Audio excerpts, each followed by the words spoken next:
Hello and a warm welcome to our live event today with myself, Ashok Gupta. I'm the founder and CEO of the Gupta program. And I really want to thank you for being here with us today on this very important event where we'll be talking about how we can develop emotional resilience in the face of world events that we're seeing unfolding on our TV screens right now. And also later in the session, we'll be offering our thoughts and prayers and love to those who are caught up in conflict around the world, especially in Israel and Gaza. So I want to thank you for joining us and give you a bit of background as to why we are putting this event together. Now, I know that many of you are coming from different backgrounds. Some of you may have friends and family that are caught up in the Middle East right now. Others may just be finding this situation very difficult. And essentially, this event has been put on because we've received so many emails at the clinic, people with chronic conditions, with anxiety that we treat, who have said that they're finding the current situation really challenging. And some of people have emailed saying that they've not been able to sleep. Others have said that their anxiety has been skyrocketing. Others have said that they really lack that feeling of safety, which has made their brain retraining a lot harder, or just in general, life has become more challenging. And I really want to address this today. So in the first half of today's sessions, we'll be looking at how the underlying psychology of why we react in this way to world events, what's going on within our physiology, within our brains, and what we can do about that. And then in the latter half of today's session, we will then go through our prayers and meditation for those innocent civilians caught up in the conflict. And as many of you know, within the Gupta program, we have free daily healing sessions on the app. And it's open to anyone, it's free. Essentially, you download the app, search Gupta program on the App Store or Play Store, and we have daily sessions Monday to Friday at 10 a.m. Eastern, and that's 3 p.m. UK, 4 p.m. Europe, where we have some breathing, some meditation, and it's in a group. We have hundreds of people joining us each day. So if that's something you could benefit from, please do download the app or tell friends and family about this, especially with the current situation. That daily healing, that daily relaxation is incredibly important.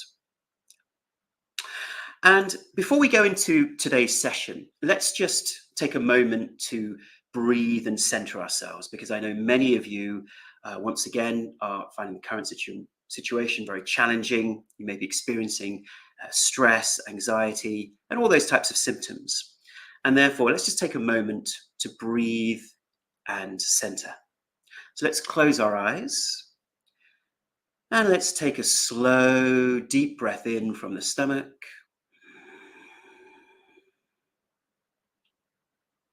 And let's breathe out slowly through the nose.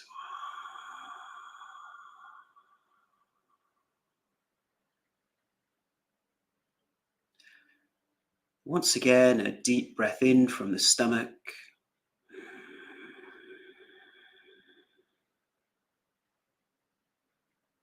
And breathing out slowly through the nose.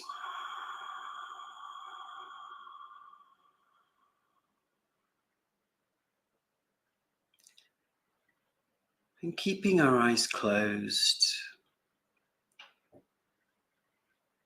we can center ourselves by grounding ourselves within our bodies,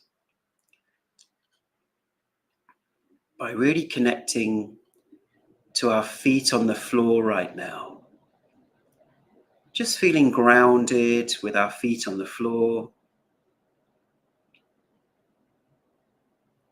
and feeling that connection to Mother Earth.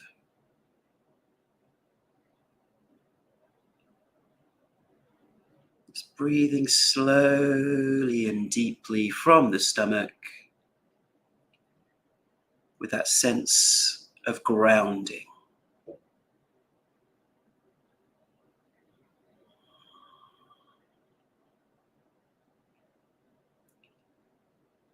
Just loosening consciously your shoulders, loosening your arms, and just coming back into your body.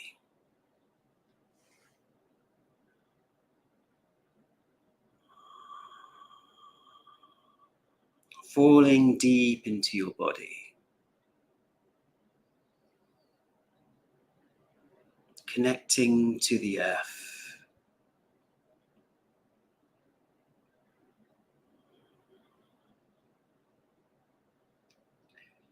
Let's take another slow, deep breath in.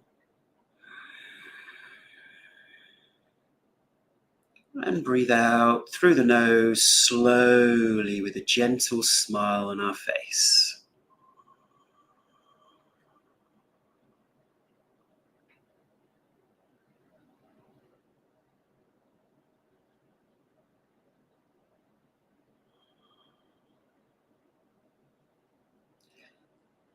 And now, let's take in another energizing breath in.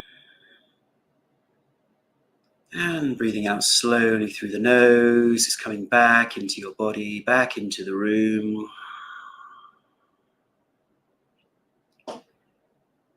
Another energizing breath in. And breathing out.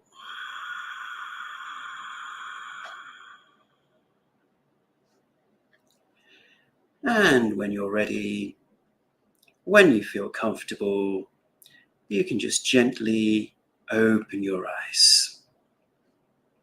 Okay, welcome back everybody. So the first part of today, we're going to address our own emotional regulation and why that's important and how we can accomplish that given what's unfolding. And I know that we have many of our retrainers and friends who are tuning in directly from Israel and from Gaza. And I hope, especially for you, that this is comforting in some way, and in some way you can benefit from this despite what's going on around you. Now let's start off with the brain. Yeah? Our brain is wired for protection and survival.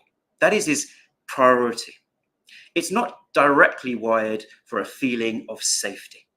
And as we know, in the modern era, we're finding that levels of anxiety and depression are skyrocketing around the world as a result of many different factors. And therefore, first, I want to validate what you're going through, that the emotions that you are experiencing, whether it be sadness, grief, fear, anger in a lot of cases, all of these emotions are perfectly normal and understandable when we are seeing what's unfolding on our TV screens. And there's nothing wrong with emotions. See, emotions indicate to us something that we want to change in our environment, or something that is either external that we can change, or it reflects something internal within ourselves that we can transform in some way. That might be a belief system. It might be an attachment that we have. And emotions indicate to us either something that's of real danger, something that we need to deal with, a fight or flight response, or if those emotions continue, it means there's something within ourselves that we can reflect on, observe, and let go. And so in normal cases, these emotions are quite valid and okay. The issue is sometimes these emotions continue and they get out of balance with the actual threat that's present. So we all know about the fight or flight response, that it's a physiological response that's designed for physical dangers. And yet in our modern era, we are bombarded with loads of negative images and messages, which then trigger that physiological fight or flight response, the cortisol, the adrenaline, which then keeps our nervous system highly stimulated. And many people have written in, as we've said, saying they can't sleep, they're experiencing anxiety, they can't cope with the situation. And it always reminds me, actually, when I once went horse riding, and I was riding the horse, and we were supposed to follow in a line, but my horse was very distractible, and it would go off and sniff some trees over here and go off in this direction and do something over here. And I had to keep pulling back the reins and allowing it to come back on the path that was set for us. Otherwise, the leader was saying, why is your horse going off in different directions? And in a similar way, our emotional mind is like the horse, and we are like the horse rider, the conscious mind or the intellect. And it is valid for the horse to go off in different directions. But if it starts doing it too much and getting caught up in different situations, it takes us off our path. And therefore, sometimes in these situations, we have to observe what are the underlying beliefs which are making me dysregulated emotionally, making my nervous system be overstimulated. And let's come back to some evolutionary biology that really underpins this, I think. Our brains are designed to experience a level of empathy, and it's called an adaptive tribal state. So we all used to live in tribes, and so for 99.9% of our history, of human history, our civilization lived in small tribes. And in those tribes, it was important that we felt empathy for those around us. And during that history, we would only hear about bad things, so-called bad things, that would happen within our tribe. And we would feel empathy for those people that were going through that suffering so that we could support them. And that enabled tribes to succeed, to flourish. So we may think of the selfish gene and how each of us are supposed to be selfish, but actually that contradicts a lot of history we're now learning, which is that we lived in tribes and we were cooperative and we supported each other. And empathy is an adaptive strategy to support that. But remember that empathy was based upon the news that we would receive about around the 100 people around us in our tribe, let's say. But now that same brain that has evolved over millions of years is now exposed to the nightly news, to all the bad things that are happening around the world. And what is the news? The news is essentially, let's take all the bad stuff, let's feed it to you in 20 minutes with emotionally stirring videos. And this creates something called a maladaptive empath strategy, which essentially means that empathy, which is very normal and helps us survive, is now maladapted to our modern world. We are now receiving all the negative news from the world, and that part of us that is empathic now gets overstimulated more than it's designed to. And then what happens is this causes the cortisol, the adrenaline, which then creates the draining of our energy. Because the number one thing that drains us of energy is worry, anxiety, fear, depressive states. So it drains us of energy and it reduces our resilience to what is happening around us. And people who naturally would describe themselves as highly sensitive people, HSPs or empaths, they are particularly affected by this maladaptive empath strategy. And therefore, they will feel that they can become easily triggered by these types of events, especially if we have perhaps religious connections to the Middle East, or we have family and friends who are there, or indeed we may experience a lack of security in our own living experience. And therefore, it's recognizing that the news that we're watching is a vital part of this, and that's what's changed in the modern world. And therefore, when we resist what we're seeing, and we see so much of it, and we start doom scrolling, watching the news, 24-hour rolling news, we become addicted to it. This is not good for us at all. It's not designed for the way our brain has evolved. I mean, they've done studies where they found that just 14 minutes of watching news can actually increase our levels of anxiety, sadness, and cortisol in the body. Just 14 minutes of watching the news can do that. So I hope that helps us, as a starting point, clarify why we are having this overstimulation. It's this maladaptive empath strategy. And it doesn't help, because what help can we be to those who are suffering when our own nervous system is dysregulated? And it creates that feeling of a lack of safety for those around us and also for ourselves. How do we expect peace on earth if we don't have peace in our own minds? And therefore, this process of creating resilience within ourselves in the face of calamities is incredibly important. Let's take the example of a teacup and a teapot. Yeah? We're all seeing what's happening on our TV screens, and we may feel helpless, and we may feel, I want to do something. I want to support those in suffering. Yeah? So imagine their lives are like a teacup, and we are the teapot. And the teapot is always filled with tea first. Yeah, I'm English, so this is obviously the analogy that works for me. And so we want to be the teapot that is able to pour and support others around us. But if we ourselves are being drained of energy in these situations, we become empty. We become drained. We're not able to be there for others. and therefore it doesn't help anyone. Yeah? We become what we call a disempowered empath. And during the course of today's talk, I want to take us from being a disempowered empath to an empowered empath that can really be resilient in the face of what's unfolding and then be there for friends and family and people around us. But the starting point is that self-care. And so what causes this maladaptive empath strategy? What makes us suddenly feel so much empathy for what people are going through that we ourselves become highly affected and traumatized by these experiences? Well, there are three main belief systems that I notice in a lot of clients. And one of them is this idea that worrying is caring. We may watch the news, watch the suffering, see what people are going through, and feel that our worrying, our care, and watching that 24-hour news is somehow meaning that we are showing our support in some way. We're honoring them. And sometimes we may feel guilt for not caring enough for others' suffering. But the issue here is that nobody benefits from that. And that's a belief system that we have. And therefore, I want you to consider the possibility that worrying isn't caring, actually, and won't help. And what's more of a priority, all love starts with self-love. That self-love and self-care is a starting point to being an empowered empath and being there for others around us in whatever capacity. And when we make that shift, when we recognize, oh, yes, I am watching the 24-hour news, because at a deep subconscious level, I believe that that's supporting and caring for those around me and those in Gaza and Israel.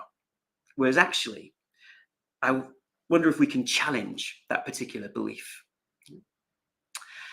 And one way that we can do that is, let's just take a moment now to embody a new belief that we choose in that particular arena. So rather than worrying is caring, and I need to watch all of this to show that I care, how can we actually pull into our own self-care? So let's just take a moment to close our eyes. Let's take a slow, deep breath in from the stomach. And breathe out.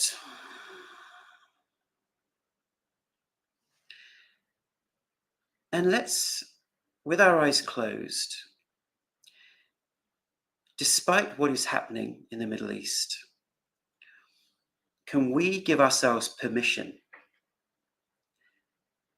to prioritize our own self-care? That I matter. I'm also a human being on this planet. And that it's okay for me to prioritize my own health in this situation, so I can fill my teapot.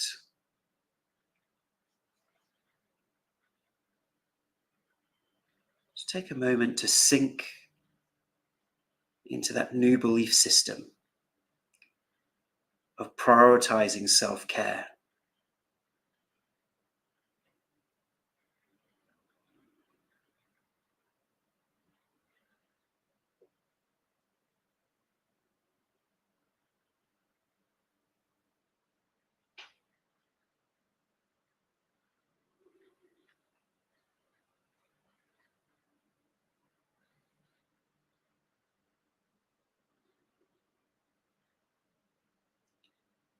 And let's take a slow, deep breath in.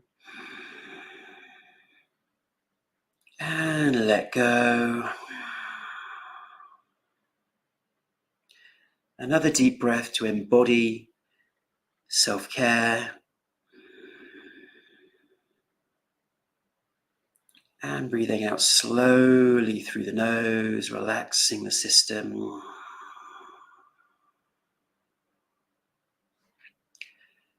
And when we're ready, we can open our eyes. Good. So it's that giving ourselves permission in these scenarios to prioritize our self-love, our self-care, filling our teapot, and then we can see how we can support others. Perhaps that's donating your time. There may be donations of money you choose to give. It might be just supporting loved ones around you, and that's your contribution. Or indeed, your contribution may just be in that self-regulation of your own nervous system and just sending positive love and vibrations to those in suffering. Whatever you choose is right for you. And on a practical level, to overcome this unconscious belief that worrying is caring, something that I advise all of us to do if we are finding ourselves overstimulated and dysregulated is to stop watching the news. Yeah, and I know that's hard, but we can keep ourselves abreast of the situation by simply reading what is going on, which is less emotionally stimulating for our nervous system. And we can stop that doom scrolling, just keep ourselves abreast of the situation and send our positive vibrations. That's if you're feeling dysregulated by the situation. Because often the more we consume of this media, this 24-hour news, it can in fact trigger some of our own survival strategies and lack of safety.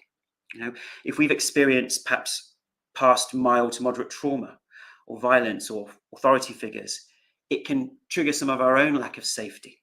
And therefore, reducing our exposure to the news is incredibly important. Okay. Now, a second belief system that can over-trigger our nervous system and make us dysregulated. And as you know, we treat a lot of people with chronic fatigue syndrome, long COVID, fibromyalgia, mold illness, and those types of conditions. And many people have become a little dysregulated and finding it harder to do the brain retraining. So a second belief system that we can challenge is when we are given these emotions like anxiety and fear and anger, we're given these emotions because at some level, our amygdalas, which are our emotional centers, they want us to control or influence this situation and change something.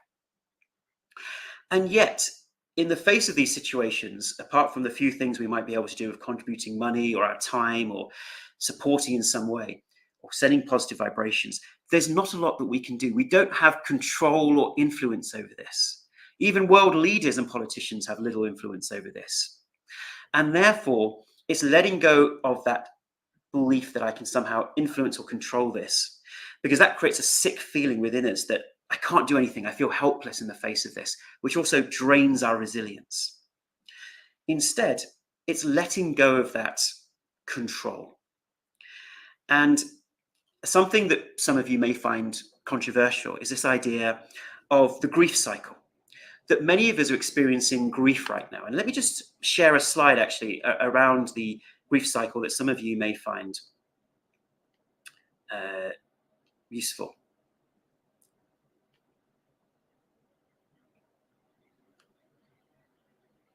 So in the grief cycle is something that occurs within us when we experience loss. And some of that loss is the loss of normal functioning of the world. And we can be in shock and denial, like on the left-hand side, when these things occur. We can experience anger at the authorities and how could they allow these things to happen. And this can also contribute to those depressive feelings. And that's a lot of what people are experiencing right now with the outbreak of what's going on in the Middle East. And ultimately, and we may not be ready for it right now, but ultimately the journey of the grief cycle is coming to a place of acceptance. You might say, Ashok, how can we accept what's going on? This is unfortunately the restriction of words that we have in the English language. Acceptance doesn't mean we accept it, but we accept the situation within. Yeah. So we're not saying it's okay. We're saying I'm okay. That I accept the present moment and what is unfolding. It doesn't mean we accept the situation in the sense of saying it's okay. And that is a journey that we go along. And that acceptance is important because it moves us from this idea that we can control or influence the situation to a sense of I accept the present moment. And that allows us to become more regulated in our nervous systems.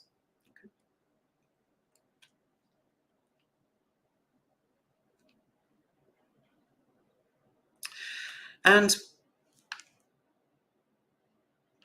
on that point, we can therefore help ourselves by regularly meditating and breathing. And I hope you will join us for the daily Gupta Size on the Gupta Program app, the free sessions where we have one of our beautiful coaches leading us through the breathing, the meditation, the healing, And it's such a lovely experience, and people have had breakthrough experiences through attending that each day. So I hope you can join us for that to help you regulate your nervous system. And finally, before we go through our meditation today and sending out positive vibrations, a third fear I want us to be aware of is the fear of the future. That when we experience these challenges, we can have it's something called a Darwinian contingency planning process. Yeah. Essentially, it means that when we hear of bad news, we think this is a turning point, and now things are going to be worse, And I know a lot of people feel like that, where they think, oh, look at humankind, look at what we're doing. The world's a bad place. I don't want to raise a child in an environment like this. But once again, this is a cognitive bias because of the way we are flooded with news and media compared to even 20, 30 years ago. The advent of rolling news and rolling social media is giving this cognitive bias of feeding us with all this negative stuff and thinking that mankind has gone off track. It's terrible. And yet, something that can help us reorientate from a more logical perspective is actually, if you look at most factors, the world is getting actually a better place. And you might say, how can that be? Give me an example. When you ask most people, are there more wars and conflicts on the planet? Are more people dying and injuring and getting injured from these situations? People will generally say yes.